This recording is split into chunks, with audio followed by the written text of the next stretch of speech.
कर्म का बंधन अवश्य निर्मित होता है, किंतु कार्य का बंधन निर्मित नहीं होता पार्थ। तुम्हें कर्म और कार्य के बीच क्या भेद है, ये जानना आवश्यक है। सभी कर्म कार्य, किंतु सभी कार्य कर्म नहीं। कर्म उस कार्य को कहते हैं जिसके साथ फल की आशा जुड़ी हो। मनुष्य जब भी सुख की, संपत्ति, प्रशंसा की आशा रखकर कोई कार्य करता है तो वो उस कार्य के फल से बंध जाता है। जब किसी कर्म को फल की आशा से किया जाए तो उसे सकाम कर्म योग कहते हैं, और जब किसी कर्म को बिना किसी फल की आशा से किया जाए तो उसे निष्काम कर्म योग कहते हैं। इसी कारण से उसे बार बार जन्म लेना पड़ता है। वास्तव में मनुष्य को कोई कर्म नहीं बांधता, कर्म से जुड़ी आशाएं उसे बांधती।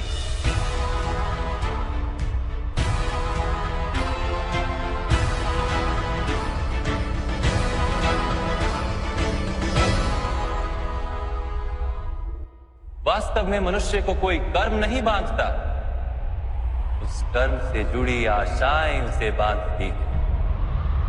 वो कैसे मानता? यदि इस युद्ध में तुम्हें विजय होने की आशा है तो पराजित होने पर तुम्हें भीषण दुख होगा, और वो दुख तुमसे कोई अन्य कार्य करवाएगा जिसके लिए तुम्हें दूसरा जन्म लेना पड़ेगा।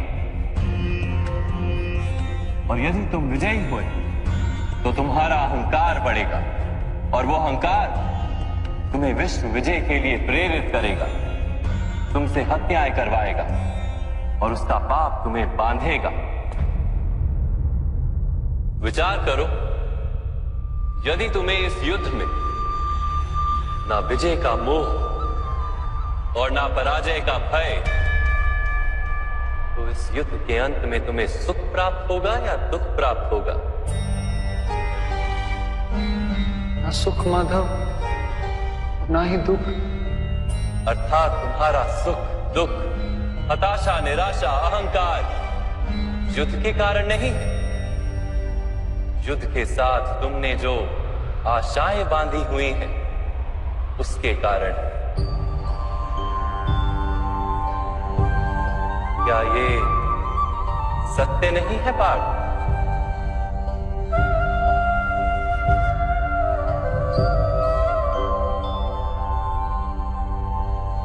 सुख दुखे समे कृत्वा लाभा लाभो जया जयो ततो युद्धाय युज्यस्व नैवं पाप मवाप्स्यसि।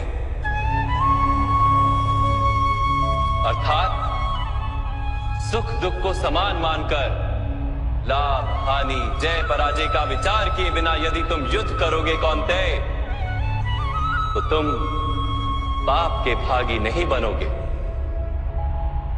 इसी को कर्म योग कहते हैं। जो सांख्य का ज्ञान प्राप्त कर लेता है वो ये जान लेता है कि वो शरीर नहीं, केवल एक आत्मा है। शरीर के भोग और अनुभव तो केवल मृत्यु तक है, अर्थात वास्तविक नहीं, केवल माया है।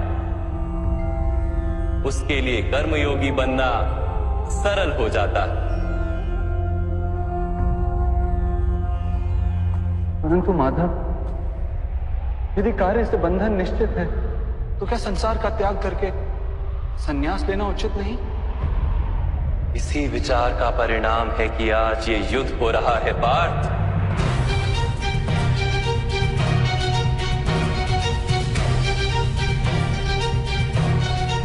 विचार कर, जब सत्व गुण से भरे धर्म को जानने वाले लोग कर्मों का त्याग करते हैं, तब अधर्म से भरे लोग ही संसार को चलाते हैं।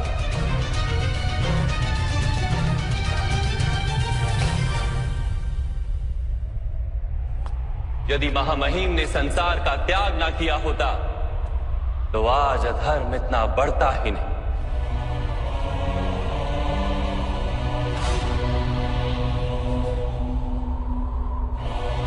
और तुम्हारे पिता ने यदि संन्यास ना लिया होता तो आज भ्राता युधिष्ठिर सुख से राज कर रहे होते।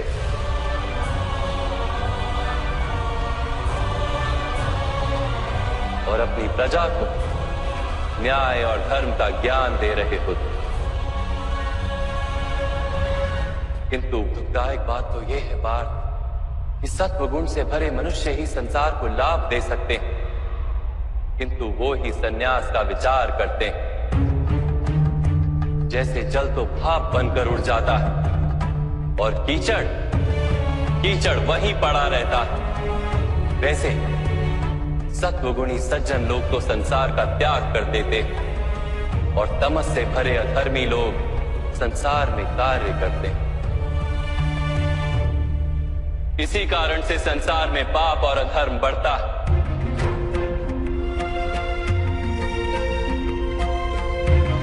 किंतु कर्म योग इस विचित्र स्थिति से सारे संसार का रक्षण करता है। कर्मयोगी फल की आशा का त्याग करता है, किंतु कर्मों का त्याग नहीं करता।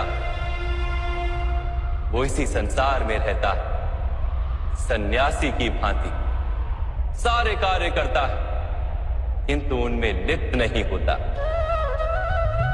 कर्मयोगी अपनी संतानों से, स्वजनों से, अपनी प्रजा से कोई अपेक्षा या आशा नहीं रखता। स्वयं उसे संन्यास का लाभ होता है, किंतु समाज को संसारी की भांति लाभ देता है। मनुष्य अपनी संतानों के सुख के लिए श्रम करता है माधव। अपनी संतान से सुख की अपेक्षा कैसे न रखे? मनुष्य अपनी संतानों के लिए जो भी करता है वो व्यापार है या प्रेम पार्थ? प्रेम माधव। तो फिर अपने कार्यों के प्रति फल की इच्छा क्यों पार्थ? भविष्य का लाभ तो व्यापार में देखा जाता है, प्रेम में नहीं। जो मनुष्य अपनी संतानों का चरित्र निर्माण उचित रूप से करता है, संतानों को प्रेम और धर्म के संस्कार देता है, उसकी संतानें भी मनुष्य को प्रेम और सुरक्षा अवश्य देती। संतानों के कर्म, स्वजनों के व्यवहार उनके कर्म है पार्थ। और जब उनके कर्मों पर हमारा कोई अधिकार नहीं होता तो उनसे आशाएं और अपेक्षाएं रखने का क्या प्रयोजन? यदि गहन विचार करोगे पार्थ तो शीघ्र ही ये जान लोगे कि जीवन में ऐसा कोई कार्य नहीं है जिसके साथ आशाएं और अपेक्षाएं जोड़ना अनिवार्य हो। जब सृष्टि ही परमात्मा है और मनुष्य स्वयं परमात्मा का अंश है, तो सारे कार्य परमात्मा ही करते हैं, मनुष्य स्वयं कुछ नहीं करता। यही कर्मयोग का मूल सिद्धांत है पार्थ।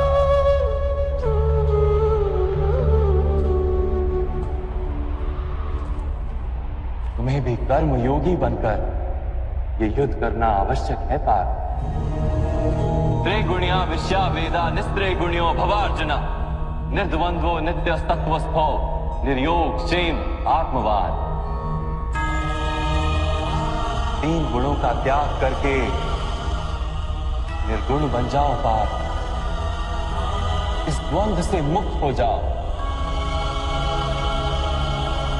सदा सत्व अर्थात परमात्मा में बुद्धि लगाकर कर्तव्य का वहन करते रहो। कुछ प्राप्त करने की इच्छा और कुछ प्राप्त किए हुए का रक्षण करने का विचार त्याग दो पार्थ और अपनी आत्मा को स्वतंत्र कर।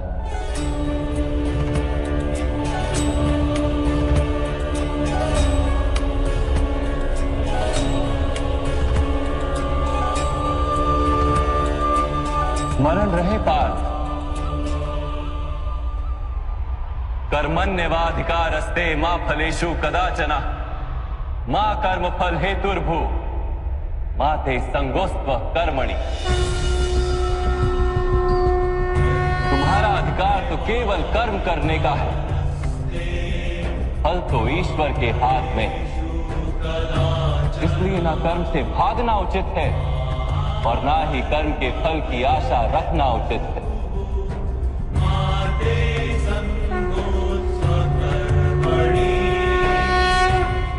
जो फल का त्याग कर परंतु कर्म का त्याग ना कर, ऐसे कर्मयोगी को कैसे जाना जा सकता है माधव? विश्या विनिवर्तन्ते निरहारस्य देहिनः रसवर्जम रसोप्यस्य परम दृष्ट्वा निवर्तते। सुनो पार्थ, जो स्वाद से छूटने के लिए भोजन का ही त्याग कर देता है, वास्तव में उसके मन से स्वाद की लालसा कभी जाती ही नहीं। उसे दोहरी हानि होती है। एक तो वो निर्बल हो जाता है, जिसके कारण परमात्मा को प्राप्त करने का जो प्रयत्न अनिवार्य है उसे वो नहीं कर पाता, और दूसरा, सदा ही उसका मन स्वाद की लालसा से भरा रहता है। इसलिए भोजन का त्याग करने से उत्तम है स्वाद की लालसा का ही त्याग कर दिया जाए। कर्मयोगी अपने मन की सारी लालसाओं को खींच लेता है, जीवन को कर्तव्य मानकर कार्य अवश्य करता है, किंतु उन कार्यों से जुड़ता नहीं। और बात, जो व्यक्ति अपने कार्यों से आशाएं और इच्छा नहीं रखता, उसी के कार्य पूर्ण होते हैं। एक असफलता से दुखी होकर जिसका मन डोलता नहीं, एक सफलता से आनंदित होकर जो स्वयं को सर्वश्रेष्ठ नहीं मानता, ऐसे ही व्यक्ति को कर्म योगी कहते हैं। और ऐसा व्यक्ति जीवन में बार बार सफल होता है।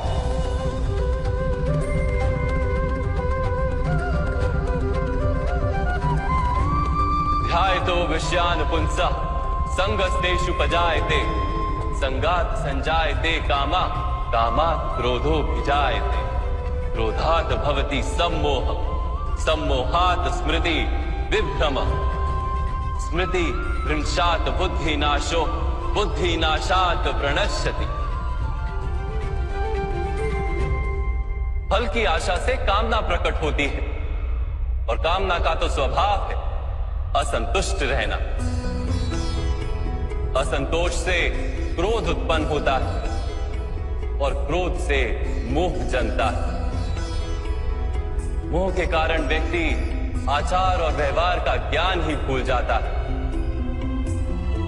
ज्ञान के जाने से बुद्धि चली जाती है, अनुचित प्रकार के कार्य होने लगते हैं, और समाज ऐसे व्यक्ति का शत्रु बन जाता है। और अंत में ऐसे मनुष्य पूर्णतः पतन हो जाता है।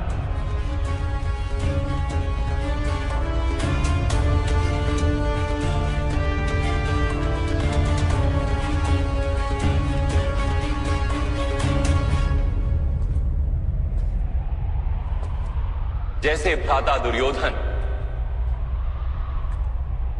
उनके सेनापति महामहिम उनके ही शत्रु हैं, और तुम्हें विजय का आशीर्वाद दिया है।